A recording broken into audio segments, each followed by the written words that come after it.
اکرما اور خالد نے پھر بھی اپنے اپنے سواروں کو وہیں رکھا جہاں انہیں تیاری کی حالت میں کھڑا کیا گیا تھا۔ خالد کو اس کیفیت میں بھی توقع تھی کہ وہ شکست کو فتح میں بدل دے گا، لیکن جس راستے سے اسے گزرنا تھا وہاں مسلمان تیر انداز تیار کھڑے تھے۔ ان مسلمان تیر اندازوں نے اپنی بلند پوزیشن سے دیکھا کہ قریش بھاگ گئے ہیں اور ان کے ساتھی مال غنیمت جمع کر رہے ہیں، تو وہ بھی اپنی جگہ چھوڑنے لگے۔ ان کے کمانڈر عبداللہ بن جبیر رضی اللہ عنہ نے انہیں کہا، اپنے رسول صلی اللہ علیہ وآلہ وسلم کے حکم عدولی نہ کرو۔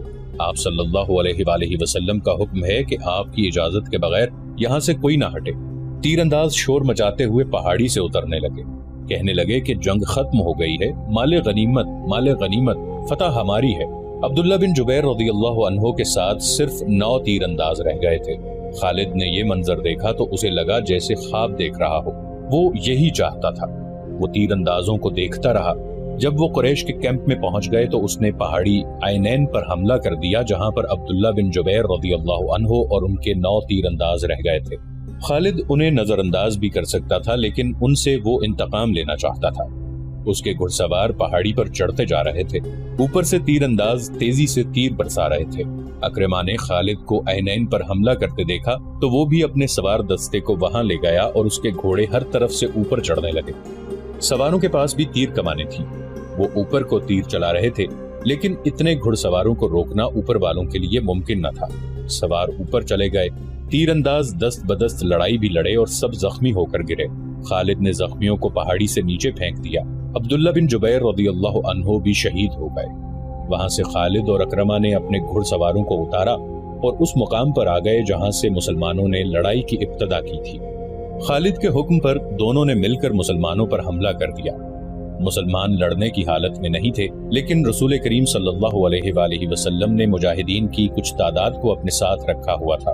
یہ مجاہدین گھڑ سواروں کے مقابلے میں ڈٹ گئے۔ قریش کے ساتھ جو عورتیں آئی تھیں وہ بھاگ گئی تھیں، لیکن امرہ نام کی ایک عورت وہیں کہیں چھپ گئی تھی۔ اس نے جب قریش کے گھڑ سواروں کو مسلمانوں پر حملہ کرتے دیکھا تو اسے قریش کا پرچم زمین پر پڑا نظر آ گیا۔ اس عورت نے پرچم اٹھا کر اوپر کر دیا۔ ابو سفیان نے اپنے بھاگتے ہوئے پیادوں پر قابو پا لیا تھا۔ اس نے ادھر ادھر دیکھا تو اسے اپنا پرچم لہراتا ہوا نظر آ گیا۔ اس نے حبل زندہ باد اور عزا زندہ باد کے نعرے لگائے اور پیادوں کو واپس لا کر مسلمانوں کو گھیرے میں لے لیا۔ خالد کو وہ وقت یاد آ رہا تھا، وہ رسول کریم صلی اللہ علیہ وآلہ وسلم کو ڈھونڈ رہا تھا اور آج 4 برس بعد وہ مدینہ جا رہا تھا۔ اس کے ذہن پر رسول کریم صلی اللہ علیہ وآلہ وسلم کا غلبہ تھا۔ احد کی پہاڑی افق سے ابھرتی آ رہی تھی اور خالد کا گھوڑا خراما چلا جا رہا تھا۔ خالد کی ذہنی کیفیت کچھ ایسی ہوتی جا رہی تھی جیسے اسے آگے جانے کی کوئی جلدی نہ ہو، اور کبھی وہ لگام کو یوں جھٹکا دیتا جیسے اسے بہت جلدی پہنچنا ہو۔ لیکن جس منزل کو وہ جا رہا تھا وہ منزل اس پر پوری طرح واضح نہیں ہوئی تھی۔ کبھی اسے یوں لگتا جیسے ایک مقناطیسی قوت ہے جو اسے آگے ہی آگے کھینچ رہی ہے، اور کبھی وہ محسوس کرتا جیسے اس کے اندر سے اٹھتی ہوئی ایک قوت اسے پیچھے دھکیل رہی ہے۔ خالد اسے ایک آواز سنائی تھی جو اس کے اندر سے اٹھتی تھی، لیکن اسے حقیقی سمجھ کر اس نے گھوڑے کی باگ کھینچی اور آگے پیچھے دیکھا۔ وہاں ریت کے سوا کچھ بھی نہ تھا، لیکن آواز آ رہی تھی۔ خالد، کیا یہ سچ ہے جو میں نے سنا ہے؟ خالد نے اس آواز کو پہچان لیا۔ یہ اس کے ساتھی اکرما کی آواز تھی۔ ایک ہی روز پہلے اسے اکرما کہہ رہا تھا، اگر تم یہ سوچ رہے ہو کہ محمد صلی اللہ علیہ وآلہ وسلم خدا کا بھیجا ہوا نبی ہے تو یہ خیال دل سے نکال دو۔ محمد صلی اللہ علیہ وآلہ وسلم ہمارے بہت سے رشتہ داروں کا قاتل ہے۔ اپنے قبیلے کو دیکھ جو سورج غروب ہونے سے پہلے پہلے محمد صلی اللہ علیہ وآلہ وسلم کو قتل کرنے کی قسم کھائے ہوئے ہے۔ خالد نے لگام کو ہلکا سا جھٹکا دیا اور گھوڑا چل پڑا۔ اس کا ذہن پھر 4 برس پیچھے چلا گیا جب وہ احد کے معرکے میں رسول کریم صلی اللہ علیہ وآلہ وسلم کو ڈھونڈ رہا تھا۔ وہ قریش کی اس قسم کو پورا کرنے کا عزم لیے ہوئے تھا کہ رسول کریم صلی اللہ علیہ وآلہ وسلم کو سورج غروب ہونے سے پہلے پہلے قتل کر دینا ہے۔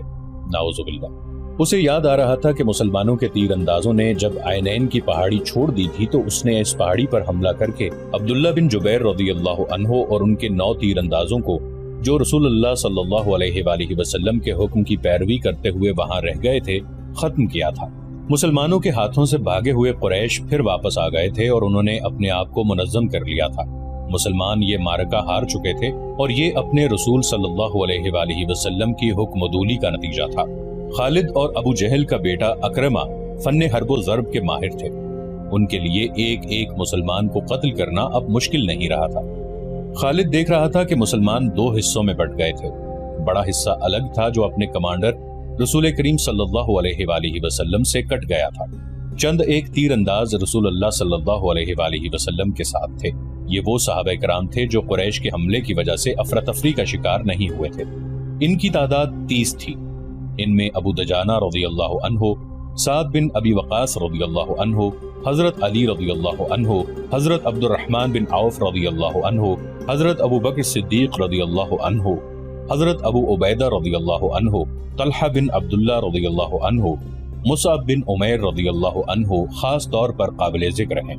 ان 14 خواتین میں سے جو زخمیوں کی دیکھ بھال کے لیے ساتھ آئی تھی، 2 رسول اللہ صلی اللہ علیہ وآلہ وسلم کے ساتھ تھی۔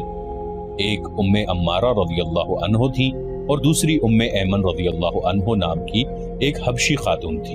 ام ایمن رضی اللہ عنہا آپ صلی اللہ علیہ وآلہ وسلم کے بچپن میں آپ صلی اللہ علیہ وآلہ وسلم کی دایا رہ چکی تھی۔ باقی 12 خواتین ابھی تک زخمیوں کو اٹھانے اور پیچھے لانے اور ان کی مرہم پٹی کرنے میں مصروف تھی۔ خالد رسول کریم صلی اللہ علیہ وآلہ وسلم کو ڈھونڈ رہا تھا، لیکن وہ میدان جنگ میں زیادہ گھوم پھر نہیں سکتا تھا کیونکہ اس کی کمان میں گھڑ سواروں کا ایک جیش تھا جسے اس نے پوری طرح اپنے نظم و نسق میں رکھا ہوا تھا۔ وہ اندھا دھند حملے کرنے کا قائل نہیں تھا۔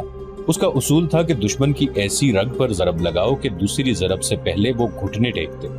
آج 4 برس بعد جب کہ وہ تنے تنہا صحرا میں جا رہا تھا، اس کے ذہن میں گھوڑے دوڑ رہے تھے، اسے تیر کمانوں کے زناٹے سنائی دے رہے تھے، اس کے ذہن میں مسلمانوں کے نعرے گونج رہے تھے۔